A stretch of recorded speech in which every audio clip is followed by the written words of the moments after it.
हर मंगलवार की तरह इस मंगलवार भी जनसुनवाई का आयोजन किया गया। एसपी दफ्तर में हुई जनसुनवाई में अनेक मामले आए। चोरी, मारपीट समेत अनेक विवादों के संबंध में लोगों ने अपनी दरख्वास्त पुलिस अधिकारियों को दी। माननीय एसपी साहब को हमने ज्ञापन दिया। ज्ञापन के माध्यम से हमने उनसे निवेदन किया है कि वाल्मीकि समाज के पूर्व कोषाध्यक्ष राजू टाक जी के यहाँ एक चोरी की घटना हुई और चोरी की घटना इतनी बड़ी घटना है क्योंकि उनकी बेटी की शादी है फरवरी में और लगभग 15 से 20 लाख के जेवर पूरे चोरी हो गए हैं।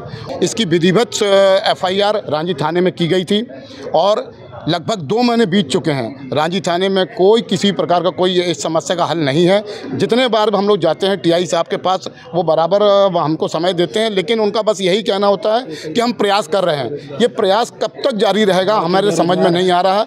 और ये जो फरवरी में जो बेटी की शादी है, ये परिवार को नहीं समझ में आ रहा है कि किस प्रकार से ये जटिल समस्या का समाधान होगा। बीच में चोरी, हम लोग महाकाल के दर्शन को गए थे और हमारी बच्ची की शादी है। बच्ची के पूरे जेवर, मेरे जेवर, बहुओं के जेवर, पूरा 25-30 लाख की चोरी हुई है सर। और अभी 28 तारीख की लड़की की शादी है और 16 तारीख की लगन है। हम कैसे क्या करें? क्या हम अपनी आत्महत्या कर लें? क्या कर लें बताओ? थाने में शिकायत की क्या? हाँ, थाने में शिकायत करी, सर के पास गए 2-3 बार तो कह रहे कोई प्रयास कर रहे हैं।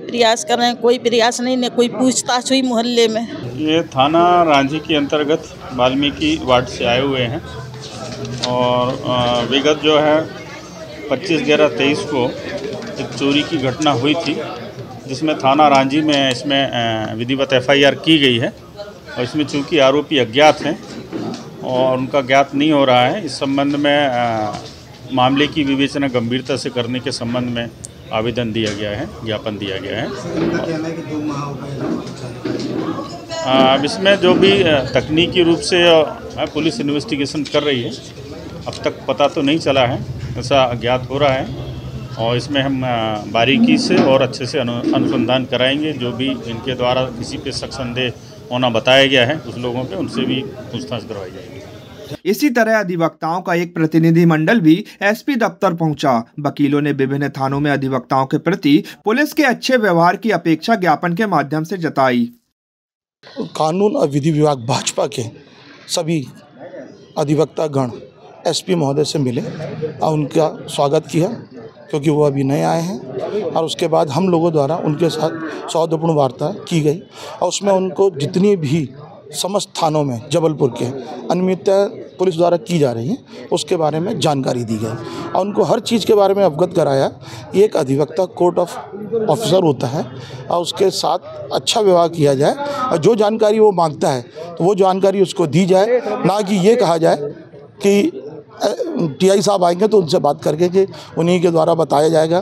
तो बहुत सी अनियमितता है जिनके बारे में आज उनके साथ संपर्क किया गया और उनसे बात की गई। पुलिस अधीक्षक महोदय को एक शिकायत प्रेषित की है। हम अधिवक्ताओं को न्यायालयीन काम से या पक्षकारों के काम से अक्सर पुलिस थानों में जाना पड़ता है। जो पुलिस स्टाफ और थाना प्रभारियों का व्यवहार रहता है वो हम लोग को चुभता है। बहुत ज़्यादा अभद्र भाषा और काम को टरकाने की प्रवृत्ति रहती है, तो अधिवक्ताओं को यथोचित सम्मान नहीं मिलता है। इसके चलते हम लोगों ने शिकायत की। इसके अलावा अधिवक्ताओं के प्रति पुलिस थानों में काउंटर केस बनाने की प्रथा चल निकली है। यदि किसी अधिवक्ता के साथ कोई घटनाक्रम होता है और वो थानों में पुलिस शिकायत लेकर उपस्थित होता है तो उसकी एफआईआर नहीं लिखी जाती है, और यदि एफआईआर लिखी जाती है तो सामने वाले पक्ष को बुलवाकर या उसके परिवार की ओर से एक काउंटर केस निश्चित रूप से बनाया जाता है। तो इन सब चीज़ों से व्यथित होकर उन्होंने पुलिस कप्तान को आज शिकायत की है और इस कार्यशैली पर सुधार लगाने और नियंत्रण लगाने की मांग की है। उन्होंने हमारी पूरी बात सुनी है और भरोसा दिया है कि इस संबंध में शीघ्र ही प्रभावी कदम उठाए जाएंगे और व्यवहार और कार्यशैली को लेकर पुलिस को निर्देश जारी किए जाएंगे और उनका सहयोगात्मक रवैया भविष्य में अधिवक्ताओं के प्रति रहेगा, ऐसा उन्होंने प्रबल आश्वासन दिया।